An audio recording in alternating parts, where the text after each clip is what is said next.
Pourquoi l'homme antillais est-il incapable de porter sur ses épaules l'indépendance des Antilles? Avant de vous offrir une réponse digne de ce nom, solide et sans concession, je vais quand même vous accueillir comme il se doit.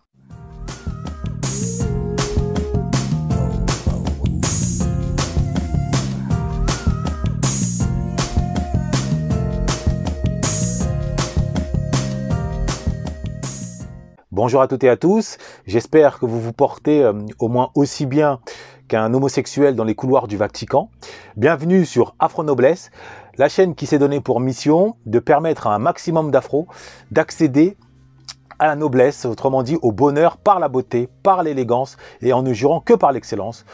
Et à cet égard de se libérer de la culture de la victimisation et qui se traduit par le culte de la médiocrité au quotidien, plus connu sous le nom de liberté douce. Alors, revenons à les questions principales. Pourquoi l'homme antillais est-il incapable de porter sur ses épaules l'indépendance des Antilles? Cette question fait suite à ma dernière vidéo, à travers laquelle je posais la question plus largement des Antilles et du rapport à l'indépendance, et à l'issue de laquelle je concluais par ce constat. Si l'indépendance n'est pas réclamée par les populations antillaises, martiniquaises et guadeloupéennes, c'est tout simplement parce que les femmes, qui constituent un peu plus de la moitié de la population locale, voient dans leurs hommes des êtres, des enfants, des grands-enfants. Autrement dit, ne leur accordent pas cette capacité de porter ce projet politique civilisationnel sur leurs épaules. La question est donc de savoir pourquoi. Comment se fait-il que les hommes antillais sont incapables d'assumer cette charge là où, dans bon nombre de nations, les hommes en ont la capacité? Alors, je vous le dis tout de suite, mon propos risque de heurter les cœurs. Mon propos ne vise qu'à offrir une lumière sur cette question dans la mesure où, jusqu'à présent, et sans prétention aucune, j'ai observé, j'ai entendu, j'ai lu des propos, des analyses tenues par pas simplement des gens du peuple, mais également par des intellectuels, des journalistes, des écrivains, autour de la question dite antillaise. Et je ne vous cache pas que je n'ai pas encore vu une personne mettre les pieds dans le plat sur justement les conditions sine qua non qui permettraient au peuple antillais d'accéder efficacement à l'indépendance. Quand je dis efficacement, on verra par la suite pourquoi confère le syndrome Haïti. Alors, comme je le répète, ça va secouer. Donc si vous n'êtes pas prêt à entendre une vérité franche et directe, autant couper la vidéo tout de suite, de passer à autre chose, de jouer aux jeux vidéo, de regarder Instagram, d'aller faire des emplettes, de regarder une série Netflix, peu importe. Mais éloignez-vous de cette vidéo. Au revoir. Maintenant, dans le cas contraire, si vous n'êtes pas totalement allergique à la vérité rationnelle qui se démontre, si vous souhaitez participer d'une manière ou d'une autre à l'élévation des peuples antillais, guadeloupéens et martiniquais, eh bien, cette vidéo est faite pour vous et j'ose espérer que vous prendrez le soin de la partager autant que possible. À la question « Pourquoi les hommes antillais sont-ils incapables d'assumer l'indépendance ?» La réponse est sans appel. Parce que, au même titre que les hommes afro aux quatre coins du monde, eh bien, les hommes antillais sont les moins intelligents qui soient.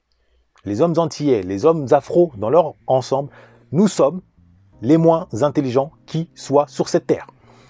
C'est un fait acté, notamment par les études autour du QI, qui montrent que eh bien, nous possédons en moyenne un QI qui ne dépasse pas les 80, là où en Europe il ne dépasse pas les 100 et en Asie il atteint les 120.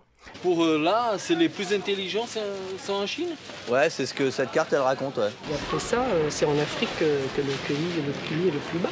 Tout ça sont des pays sous-développés en voie de développement, c'est ça? Donc en fait, ils sont bêtes. Enfin, ils n'ont pas de QI, ils sont pas intelligents. C'est plutôt du racisme, je crois. Vous considérez ça comme raciste ou pas? Ouais, clairement, évidemment. Voilà la réalité factuelle d'une étude scientifique. Maintenant, la question est de savoir comment cela est-il dû. Est-ce que c'est dans nos gènes? Est-ce que le fait d'être moins intelligent correspond au gène qui détermine notre taux de mélanine. Rien n'est plus absurde, vous vous en doutez. Dans ce cas, comment expliquer un si faible taux de QI et plus globalement, comment expliquer une intelligence inférieure? La réponse, moi je l'ai découverte à travers mon parcours. Je vais vous délivrer donc rapidement, brosser mon portrait pour ceux qui ne me connaissent pas, mon parcours, et de là, nous allons basculer dans une lecture beaucoup plus globale. Je suis né en 1981 à Paris, j'ai grandi en banlieue parisienne, en particulier à Vigneux-sur-Seine, banlieue HLM s'il en est. Sans père, autrement dit sans repère, animé par une forme de rébellion au moment où la crise d'adolescence est venue frapper à ma porte, ce qui m'a conduit à tourner le dos à l'école au profit de la rue. C'est comme ça que j'ai basculé d'abord en garde à vue et ensuite en prison, la prison étant devenue ma seconde maison, étant donné que j'y ai fait 5 séjours. Je n'en tire aucune gloire. Simplement, au terme de mon 5e séjour, du moins pendant mon 5e séjour là-bas, alors que je commençais à vouloir sortir de ce cercle infernal, de ce cycle infernal, hein, j'ai, figurez-vous, découvert le pouvoir, le vrai pouvoir qui existait dans cette société et qui jusqu'à présent m'avait été totalement, j'allais dire, laissé dans l'obscurité. On ne me l'avait jamais présenté comme tel, le pouvoir absolu, le pouvoir qu'il faut posséder pour précisément s'élever dans la société et pour exercer le pouvoir sur les autres. Ce pouvoir, je vais vous en parler dans le moindre détail, et vous allez tomber des nues, je prends les paris. Le pouvoir que j'ai découvert, j'en ai déjà parlé dans d'autres vidéos, mais cette fois-ci, je vais rentrer encore plus dans le détail afin de m'assurer que tout le monde en saisisse la profondeur. Ce pouvoir, c'est le pouvoir linguistique. Le pouvoir linguistique, le pouvoir de la maîtrise du verbe. Figurez-vous que en rentrant de prison, je possédais, comme tous les afros qui grandissent en HLM, qui grandissent aux Antilles, qui grandissent dans la zone francophone, je ne possédais pas plus de 500 mots. Pas plus de 500 mots. Pas plus de 500 mots, j'insiste. Là où, au minimum, pour être en capacité, par exemple, de rédiger une dissertation, autrement dit, de poursuivre des études supérieures, il est nécessaire de posséder 2500 mots. 500 mots, 2500 mots. Voilà ma réalité en rentrant en prison. Voilà la réalité de 90%, 95%, pour ne pas dire 100%, des hommes afro qui grandissent dans des classes sociales défavorisées, que ce soit à Paris, que ce soit à Pointe-à-Pitre, que ce soit à Yaoundé, globalement, ou que ce soit même à Baltimore. Parce que cette réalité linguistique-là, cet handicap linguistique-là, ce désert linguistique-là, on le retrouve dans toutes les classes sociales défavorisées et à plus forte raison dans les classes sociales défavorisées majoritairement occupées par des afros. Étant donné que nous sommes le seul peuple, au sens large, que l'on a pris de force et qu'on l'a mis de force dans une langue étrangère, que ce soit l'espagnol, l'anglais, le français, sans lui en donner les clés du langage soutenu, qui est le langage de l'émancipation. Par émancipation, il faut entendre le langage qui permet de se libérer de son animalité intérieure, de se libérer de ses émotions. Autrement dit, qui permet de devenir adulte. Un adulte, c'est quelqu'un qui se maîtrise, comme disait Camus. Être adulte, c'est se contenir, c'est se maîtriser. Or, il est impossible de se maîtriser quand on ne maîtrise pas le langage. Pas plus qu'il soit possible d'accéder au raisonnement logique, structuré, complexe, abstrait, sans la maîtrise du langage, autrement dit, sans la maîtrise au minimum des 2500 mots. Voilà ce que j'ai découvert en prison, à tel point que je me suis plongé dans une boulimie de lecture, et à la sortie de prison, je possédais déjà 2000 mots. Mais je n'étais qu'au début de ma conquête de ce pouvoir linguistique. Au fil des années, sur les bancs de la Sorbonne, eh bien, j'ai acquis non seulement du vocabulaire en matière d'adjectifs, en matière de verbes, mais surtout, et c'est là le dernier échelon, la dernière étape qui permet d'accéder au sommet de la pyramide sociale, eh bien, d'accéder au monde du langage des concepts. Les concepts, c'est le langage des scientifiques, le langage de l'abstraction. Le fait d'utiliser un concept, ça permet aussi de rationaliser et de mieux comprendre la réalité. En ce sens, ils permettent de structurer la réalité grâce aux différents attributs qui permettent vraiment de construire des catégories. Sans la maîtrise des concepts, on ne peut pas exercer des hautes fonctions, on ne peut pas faire partie des experts. Et par conséquent, on ne peut pas occuper des responsabilités politiques, administratives, économiques, quelles qu'elles soient. On ne peut pas devenir avocat, on ne peut pas devenir ministre de l'économie, on ne peut pas devenir gestionnaire de patrimoine, on ne peut pas devenir professeur de philosophie, professeur de mathématiques. En somme, on ne peut pas devenir membre de l'élite d'un peuple. Et un peuple sans élite, qu'est-ce que c'est?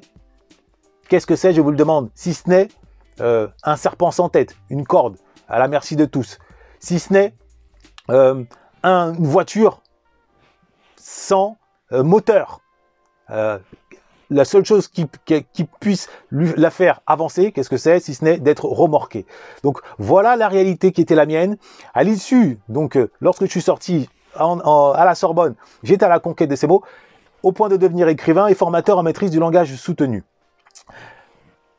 Maintenant que vous comprenez ça, vous comprenez où je veux en venir, vous avez, j'imagine, compris la réalité de l'homme antillais. Et plus largement, j'insiste, je ne fais pas de distinguo, en tout cas sur le terrain du langage, entre l'homme antillais et l'homme afro. La problématique de la langue touche tous les hommes afro, pour les raisons que j'ai évoquées précédemment. Concernant l'homme antillais, sa problématique, c'est qu'il grandit soit comme un quart d'entre eux en France et en métropole, comme on dit, et en l'occurrence, pour beaucoup, en banlieue, autrement dit, dans un environnement linguistique très pauvre, le wesh langage, le weshland, de l'autre côté du mur de Molière, soit localement, en Martinique ou en Guadeloupe, et là, il est également prisonnier d'un langage relativement pauvre qu'est le créole. Le créole. Je ne dis pas ça pour être condescendant ou méprisant, simplement, il faut se rendre à l'évidence, d'un point de vue grammatical, d'un point de vue syntaxique, d'un point de vue des concepts, le créole, comme toute langue orale, donc ça touche aussi les langues africaines orales, c'est des langues pauvres d'un point de vue scientifique, d'un point de vue des concepts, riches émotionnellement, riches sur le plan des métaphores, riches sur le plan de l'énergie, mais très pauvres sur le plan des concepts. Et cette pauvreté empêche le développement de l'esprit. Et c'est là où la réalité d'aujourd'hui nous frappe. Pauvre langage implique pauvre intelligence, pour la simple et bonne raison. La science vient de nous l'apprendre. Quand je dis bien, c'est tout frais encore. Jusqu'à il y a encore 10 ans, on pensait que le débat se jouait concernant le développement, le destin d'un individu entre ce qui est inné et ce qui est acquis. Et que l'inné détermine pour beaucoup le destin de quelqu'un. Eh bien, depuis peu, par le biais de la biogénétique, comme on l'appelle, on s'est aperçu, ou même l'épigénétique, on s'est aperçu que rien n'est plus inexact, que la réalité est tout autre. À savoir que finalement, tout dépend de l'environnement dans lequel on évolue.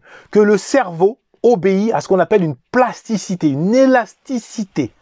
Je répète, le cerveau est élastique. Les capacités se déploient au gré de l'éducation et non pas sont déterminées dès la sortie du ventre de notre mère. Une étude suggère que, bien que la génétique semble contrôler le niveau d'intelligence, les influences environnementales apportent à la fois la stabilité et le changement nécessaire pour déclencher la manifestation des capacités cognitives. Dans cette situation, la théorie de la gamme de réactions est une théorie selon laquelle chaque personne réagit à l'environnement d'une manière unique en fonction de sa constitution génétique. Selon cette idée, votre potentiel génétique est une quantité fixe, mais le fait que vous atteigniez votre plein potentiel intellectuel dépend de la stimulation environnementale que vous subissez, en particulier pendant l'enfance. C'est l'environnement qui a plus d'impact que nos sangs, que les gènes. C'est l'environnement.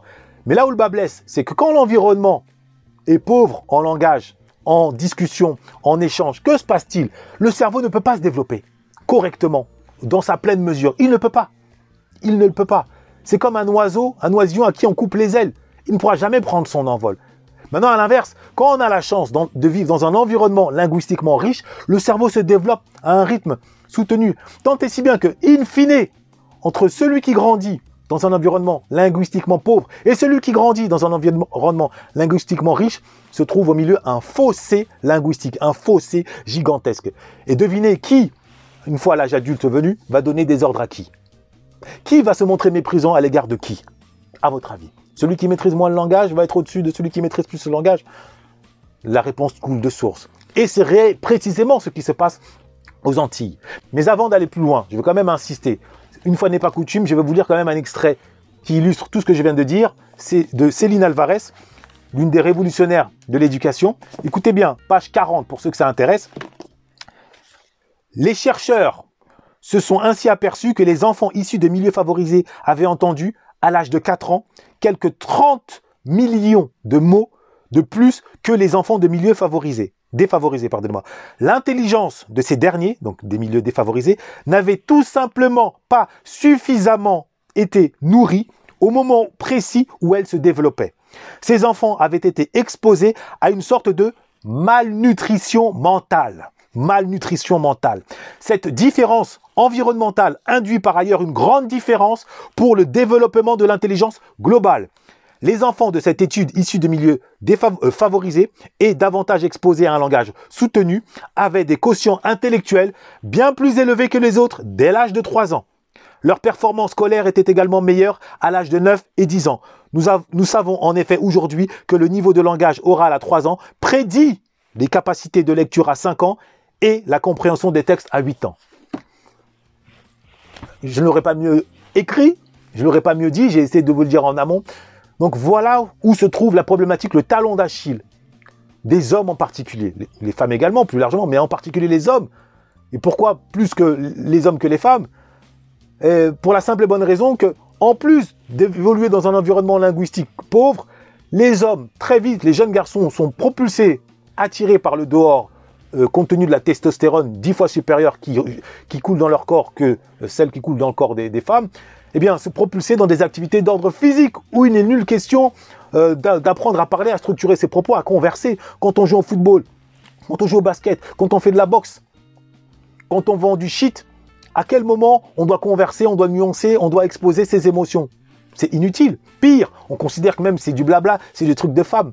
Voilà pourquoi, à l'arrivée, notamment au niveau des études, un fossé s'est créé entre la réussite, ou du moins le parcours scolaire des femmes afro, quand bien même elles auraient grandi familialement dans un environnement scolaire linguistique pauvre, elles arrivent à compenser en lisant un minimum, en écoutant à l'école, et de l'autre côté, les jeunes hommes afro qui, eux, ne jurent que par le sport, les activités viriles, hyper viriles, donc ça touche au sport, ou au pire, en étant admiratifs les seuls héros qu'on leur présente, les anti-héros, à savoir les rappeurs hardcore, de Booba hier à Niska aujourd'hui, eh bien, ils se détournent de ces développements linguistiques, de ce développement intellectuel.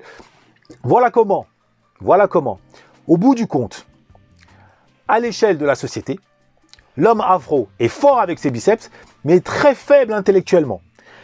Et là où ça ne suffit pas, le malheur ne suffit pas, c'est que les leaders d'opinion qui sont censés le guider, eux-mêmes ayant grandi pour beaucoup dans cet environnement linguistique pauvre, ou pire, et là c'est là où c'est vraiment presque criminel, voulant simplement être aimé et non pas éduquer le peuple, s'abaisse à son niveau en ne mettant en avant qu'un discours d'ordre moralisateur. C'est la victimisation. Ah, si on est exclu, c'est parce qu'on est noir, c'est parce qu'on est noir. C'est SOS Racisme, c'est Eguchi Béhanzin, pour ne citer que ces deux-là, et tant d'autres. C'est vraiment, à mon sens, j'ai même exploré les propos de tel ou tel leader qui nous ont précédés, de France Fanon à Sonny Laboutancy, en passant par Marcus Garvey, Webb Dubois, Aimé Césaire, et j'en passe. Seul Marcus Garvey avait mis l'accent dans son ouvrage adressé justement à l'éducation de la jeunesse sur cette importance de maîtriser le langage et notamment la grammaire.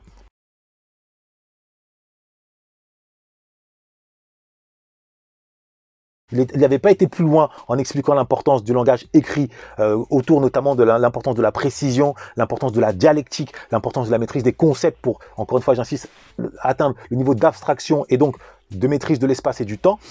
Il n'empêche qu'il était le seul à mon sens. Les autres ayant été trop préoccupés par des combats d'ordre politique, des combats visant à lutter contre les lois qui étaient à l'époque d'ordre raciste. Je pense à la ségrégation aux États-Unis ou les lois Jim Crow, ou alors en France au code de l'indigénat dans l'espace francophone. Toujours est-il que aujourd'hui, le seul vrai combat que nous devons mener se situe à ce niveau-là. Et tant que les hommes antillais n'ont pas pris à bras-le-corps ce combat, rien ne changera.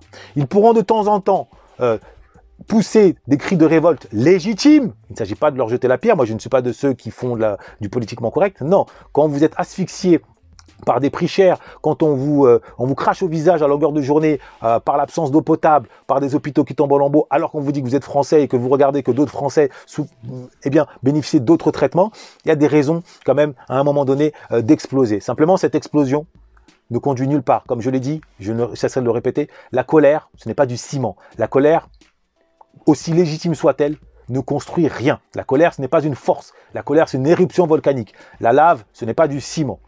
S'agissant du ciment, c'est l'éducation. L'éducation, Nelson Mandela nous l'a dit, c'est l'arme la plus puissante pour changer le monde. Maintenant, cette éducation concernant l'homme entier, elle doit se fonder pas uniquement, c'est pas la seule raison, le langage, c'est la raison principale, mais autour gravitent d'autres raisons. La raison psychologique en termes de projection.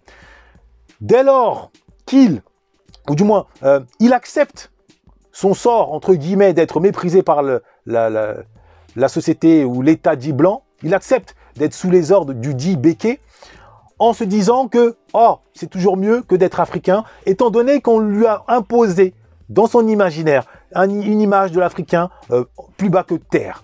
C'est-à-dire que l'antillais se dit « Ok, je n'habite pas au premier étage, je n'habite même pas au rez-de-chaussée, j'habite à la cave, mais c'est toujours mieux que d'habiter dans la hutte sans eau potable, sans toilette, sans rien comme l'Africain. » Voilà pourquoi, d'une certaine façon, il accepte sa situation sociale au même titre que les Afro-Américains acceptaient jadis de subir la domination blanche en se disant qu'ils n'étaient pas africains, en atteste un certain nombre de discours, notamment de Louis Farrakhan. Au même titre encore que l'ouvrier français accepte d'être soumis au patronat dès lors qu'on lui dit, comme ça a été le cas lors de l'exposition coloniale de 1931, que il est blanc, donc à ce titre, il est naturellement supérieur. Donc c'est ce sentiment, ce complexe de supériorité vis-à-vis de l'Africain qu'on lui a imposé. Donc il ne s'agit pas encore une fois de jeter la pierre sur l'entier, non, il est le fruit d'un environnement psychologique, linguistique. Donc on lui a dit, par les images, par le récit, qu'il était supérieur à l'Africain. Et en plus, quand il est en métropole, parfois il côtoie des Africains qui viennent, entre guillemets, du bled et qui ne témoignent pas à travers leurs attitudes, savoir-faire dans le métro, dans les écoles ou ailleurs, eh bien, les codes correspondant à une forme d'excellence, eh bien, il nourrit une sorte de complexe de supériorité à l'égard de l'Africain, ce qui lui permet de compenser, de combler le complexe d'infériorité qui ne dit pas son nom à l'égard du blanc ou à l'égard du béquet, comme l'a parfaitement bien décrit France Fanon dans Peau noire, masque blanc. Donc voilà la réalité de l'entier. Handicap linguistique, comme tous les afros du monde, auquel s'ajoute complexe de supériorité à l'égard de l'Africain, mais qui également comble un complexe d'infériorité à l'égard du blanc, à l'égard du béquet. Le problème, c'est que ce complexe d'infériorité l'empêche aussi d'imaginer même prendre le relais en termes de pouvoir politique. Donc voilà les deux, à mon avis, les deux raisons fondamentales qui l'empêchent de sortir de cet état d'enfance éternelle. Je rappelle que enfant signifie infant, c'est sans la parole. Devenir adulte, c'est acquérir la parole. En d'autres termes, vous pouvez avoir 40 ans et être toujours un enfant dès lors que vous ne maîtrisez pas au minimum les 2500 mots. Voilà pourquoi, aux yeux de l'État, les afros, où qu'ils sont considérés comme des grands enfants, surtout les hommes, contrairement aux femmes, bien que elles aussi, il y a encore des combats à mener. Donc voilà ce qu'il fallait comprendre. Et le troisième point qui s'ajoute, mais c'est en marge de la marge, j'ai pas envie de trop m'attarder dessus, c'est le rapport à la sexualité. Quand on n'a pas le langage pour acquérir le pouvoir linguistique et donc le pouvoir politique, économique, médiatique, je rappelle, derrière tous ces pouvoirs-là se cache le pouvoir linguistique, eh bien il reste le pouvoir corporel, le pouvoir de la danse, le pouvoir du sport et le pouvoir par extension, quand on a la capacité, le pouvoir de la drague, le pouvoir du sexe. Hélas, ce bien-être-là temporel nous fait tourner en rond. Et c'est comme ça que l'antillais, déjà en raison de l'esclavage où on l'interdisait de se stabiliser avec une femme, eh bien, aujourd'hui, il est encore prisonnier de cette boulimie, j'allais dire, sexuelle, ou du moins de ce donjuanisme sans fin, à tel point que les femmes, même sur place, se sont résignées. Les femmes qu'on appelle les femmes potomitantes, qui prennent en charge le destin des enfants. Ce qui est, à l'échelle d'une communauté, totalement autodestructeur. Aucun peuple ne s'est développé, aucun peuple n'a pris son destin en main efficacement, sans force, sans audace, sans courage. Les vertus qui sont propres à la testostérone, propres au mâle, au masculin. Là où les femmes ont pour vocation justement de prendre des précautions, le principe de précaution, la peur.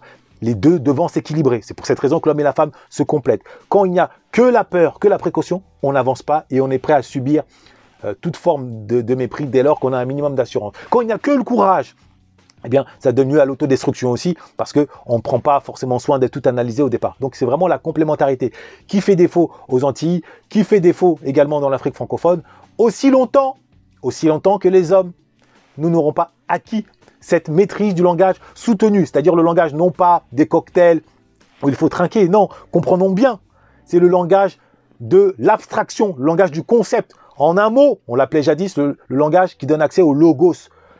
Il y a 3 strates du monde. Il y a, la virilité, il y a le pathos, le corps, et puis il y a le logos, la raison, la logique, la déduction, la rationalité. C'est à ce stade-là que se situe le pouvoir politique. J'espère avoir été clair, simple et didactique, pédagogue. Si ce n'a pas été le cas, bon, je m'en excuse, je vous invite à me poser des questions éventuellement. Si vous avez par ailleurs été vexé pour une raison ou pour une autre, je vous prie de m'en excuser, ce n'était absolument pas mon intention. Je me suis contenté d'essayer de vous apporter ma part de vérité sur cette réalité qui touche l'homme entier et plus largement l'homme afro, à savoir que nous sommes les moins intelligents, non pas parce que nous avons un sang inférieur ou une couleur de peau, non. Nous sommes les moins intelligents parce que nous utilisons le moins bien notre intelligence. Et si nous utilisons le moins bien notre intelligence, c'est pour la simple et bonne raison que nous ne maîtrisons pas le langage qui est l'outil de l'intelligence, par excellence. Quoi qu'on en dise, n'allez pas écouter ceux qui ont connu un échec scolaire et qui s'en sortent exceptionnellement pour une raison et pour une autre, qui vous diront « Non, c'est des foutaises, non, on n'en a rien à foutre, on s'en bat les couilles, parlons pas comme des blancs. » Ça, c'est des foutaises. La réalité, c'est que le langage de l'écriture, qui est le langage du développement, passe par la maîtrise du langage, donc à l'écrit comme à l'oral. Moi, c'est pour cette raison en partie que je suis devenu formateur en maîtrise du langage soutenu. C'est pour cette raison que je suis également écrivain. Pas uniquement pour mon ego narcissique, non, mais surtout pour permettre à un maximum d'afro d'accéder à ce pouvoir dont moi je me suis saisi entre les 4 murs de Fleury-Mérogis, mais dont vous pouvez vous saisir la France, l'espace francophone, surtout en France, étant le lieu qui regorge de livres. Donc tout ça pour vous dire qu'on n'a pas d'excuses. Et c'est d'ailleurs pour cette raison que l'État ou que l'élite, d'ailleurs, nous regarde de haut. Et ça durera aussi longtemps qu'une élite, parce que je ne rêve pas, il ne s'agit pas de convaincre tous les Antillais ou de convaincre tous les hommes afro, mais ne serait-ce qu'une élite. Et cette élite-là doit, pour qu'elle se tourne, s'agissant des Antillais, vers cette idée d'indépendance, il faut qu'elle regarde les siens, non plus avec dédain, avec mépris, comme c'est le cas de l'élite africaine à l'égard des peuples africains, mais avec une forme d'envie. Et pour arriver à cela, à réunir l'élite et le peuple, il faut remettre sur la table des héros, des génies, créer un panthéon commun qui permettra, au même titre qu'un ouvrier français et Macron peuvent se réunir dans la figure d'un De Gaulle ou d'un Victor Hugo, eh bien, il faut qu'un panthéon composé d'un Louis Delgrès ou d'un Édouard Glissant ou d'un Aimé Césaire permette de réunir eh bien, le député antillais de celui qui travaille dans les champs de bananes avec cette fierté, mais pas une fierté contre quelqu'un, ça ne mène nulle part, mais une fierté pour, mais cette fierté pour les Barbades, parce que souvent on s'attaque, on prend l'exemple d'Haïti par peur, je l'ai dit tout à l'heure, le cycle de la peur rattaché au complexe d'infériorité, eh bien, pour le casser, il faut maintenant prendre des exemples. Et les Barbades, qui viennent de prendre leur indépendance vis-à-vis de l'Angleterre, la couronne anglaise, sans couler le sang, sans insulter, il n'y a pas eu de couille à mamao, c'est par noblesse, par hauteur, regardez la cérémonie, il n'y avait que de l'excellence, que de l'élégance, que de la noblesse. Voici celle qui remplace désormais la reine Élisabeth II comme chef d'État de la Barbade. Mia Mottley vient d'écrire une page d'histoire. Elle tenait à le faire pour donner confiance aux Barbadiens, leur dire que tout est possible.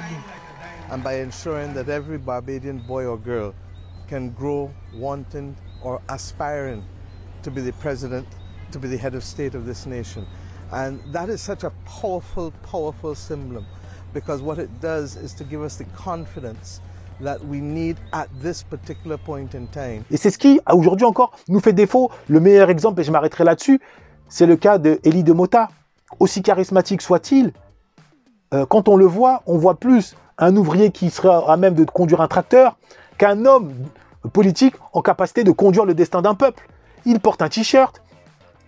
il s'exprime avec un français relativement à peine soutenu, il préfère le créole au nom de son identité, sans comprendre que ça passera par le français ou alors par un créole soutenu. Je ne dis pas que les langues orales ne peuvent pas devenir soutenues, encore faut-il s'y atteler. Toujours est-il que son image reflète son langage, et cette image-là ne correspond en rien à l'exigence que réclame l'histoire, que réclame cette indépendance, une indépendance digne de son nom, porteuse, et non pas une indépendance mortifère comme celle qu'a connue Haïti, même si là aussi on pourrait rajouter d'autres éléments géopolitiques, notamment l'asphyxie volontaire de la France. Bref, eh bien, cette indépendance par la hauteur, par le succès, passe et ne peut se conjuguer que par l'excellence, que par la noblesse. Et cette noblesse, Elie de Motta. Et pourtant, son enfant aîné est parti étudier des études d'ingénieur en France, donc il sait, il a conscience de la nécessité d'accéder à ce langage soutenu. Il ne peut pas nier le fait que l'ensemble de la population, ou du moins une minorité active, ne possède ce langage soutenu. Donc vraiment, voilà où ce que je voulais en venir. C'était un peu long, je vous prie de m'en excuser. À l'avenir, je ferai beaucoup plus court. Simplement, nécessité faisant loi, il fallait impérativement que je rappelle cette réalité. C'est que aussi longtemps que nous autres hommes afro n'aurons pas accédé à la virilité de l'esprit, non pas celle du corps, mais à la virilité de l'esprit, c'est-à-dire au langage soutenu, au langage du concept, au langage de la rationalité, au langage de la déduction, nous serons toujours les objets du mépris de l'État, les objets du mépris de l'élite. Et ceux parmi nous qui accéderont individuellement ici ou là à ce stade du logos continueront à vouloir ce qu'on appelle effectuer le transfuge socio-racial, se détourneront. C'est pour cette raison que nous devons impérativement nous focaliser sur l'enfance, sur l'éducation. Donc en clair, le combat, ça ne se mènera pas en un jour. Hein. Ce n'est pas à la veille du marché qu'on nourrit une poule. Hein.